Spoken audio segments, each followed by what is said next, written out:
नाशिकमध्ये विद्यार्थ्यांनी bottle mic आंदोलनाचा अनोखा प्रयोग केलेला आहे आणि त्र्यंबकेश्वरचा पेगलवाडी इथं आणि गहिरेवाडी इथं रस्त्यांच्या विरोधात या विद्यार्थ्यांनी आंदोलन केलेलं आहे। तर पाण्याच्या बाटलीचा माईक केला आणि खराब रस्त्यांच्या प्रश्नावर प्रशासनासमोर हे समस्या मांडली, हे प्रश्न मांडले।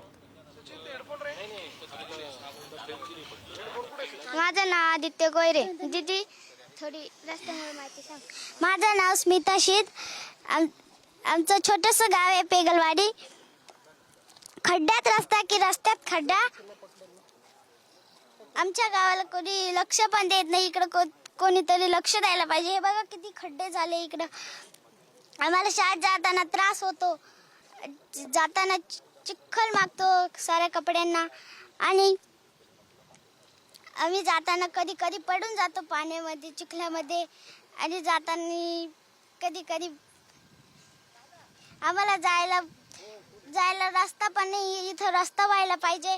आमची हीच इच्छा आहे की आम्हाला रस्ता व्हायला पाहिजे। छोटंसं गाव आहे पेगलवाडी, म्हणजे गोयरेवाडी हे आहे।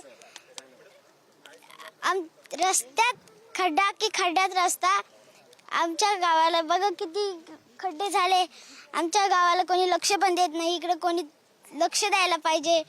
आम्ही शाळेत जाताना आमचा ड्रेस सारा खराब होतो आणि आम्ही एकदा पाण्यात पडून जातो, चिखलात चप्पल तुटते। आमची हीच इच्छा आहे की आमचा रस्ता हो। तहसीलदार साहेबांनाही पत्र दिलं होतं 9/1/2023 ला। त्याच्यानंतर आम्ही परत 3 महिन्यांनी रिमाइंडर म्हणून PWDच्या अधिकाऱ्यांना पत्र दिलं 23/3/2023 ला।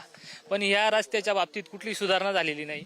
ते कोणी देवरे म्हणून कॉन्ट्रॅक्टर होते, तर आम्ही जेव्हा दोघांनी फॉलोअप घेतला तर त्याच्यात त्यांनी आम्हाला दादागिरी, दमदाटी वगैरे करून तुमच्यावर पोलीस केस वगैरे करू असं करून आम्हाला त्यांनी भीती दाखवली आणि आम्ही वारंवार पत्रव्यवहार करून पण आमच्या दोघांच्या याला पाठपुराव्याला यश आलं नाही। पण मग आता या मुलांनी जे केलंय आणि जो कोणी ठेकेदार होता संबंधित तर त्याला काळ्या यादीत टाकावं अशी आमची मागणी। आमच्या घरा पोत रस्ता नाही आहे। आमचा म्हातारा वारला तर आम्ही गथुड्यामध्ये बांधून तसंच ठेवा आणले। आम्हाला रस्ता नाही का, आम्हाला तिकडे मसनभुई न्यायला रस्ता नाही। अशा जात्या कोणत्या गथुड्या अशा याच्यामध्ये आवळून तर 7-7, 8-8 जण तरी पोरांना नेता येत नाही। आमच्या पोरं काही शाळेत मग अशा रस्त्यामुळे पोरं शाळा जाते नाही। मास्तर लोक तिकडून भांडा त्या पण पोराला घरी धाक आणि तिकडे धाक।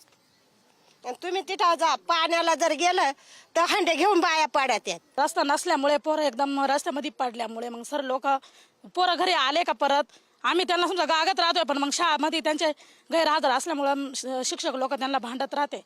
पण मग पोरं रस्त्यामुळेच जाऊ शकते नाही का। मग शाळेमध्ये माकून राहिल्यावर कपडे नाही राहते, मग पोरं शाळेतच जाते नाही रस्त्यामुळे। तेच मग आता पोरांचे आमचे सगळे पाण्याचे सगळ्याचे आम्हाला अडचणी नाही का। आम्हाला स्वतःला आजारी झाला तर लवकर दवाखान्यात नेता येत नाही।